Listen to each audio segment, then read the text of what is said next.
এই হারামি বেরো। তুই এখানে দুই গ্রামে লুকিয়ে দিস কেন? তোর সব সাল নেই, তোকে দায় দাঁড়া, তা কেউ বলবে না। তোকে কিভাবে যত্ন করে শোয়াল, তোর যখন সমস্যা যদি এসেছিস কেন? গাড়ির কর্মচারী হলে দিন কয়েক ছুটি দিয়ে দিয়ে গাড়ি রেডি আছে, দেখতে পাচ্ছ না? সরকার কোমরে দড়ি দিতে কাজ করে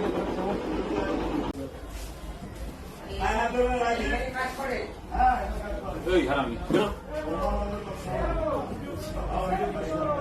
তুই এখানে দুই গ্রামে লুকিয়ে দিস কেন? তোর সব সাল নেই, তোকে দায় দাঁড়া, তা কেউ বলবে না। তোকে কিভাবে যত্ন করে শোয়াল, তোর যখন সমস্যা যদি এসেছিস কেন? গাড়ির কর্মচারী হলে দিন কয়েক ছুটি দিয়ে দিয়ে গাড়ি রেডি আছে, দেখতে পাচ্ছ না? সরকার কোমরে দড়ি দিতে কাজ করে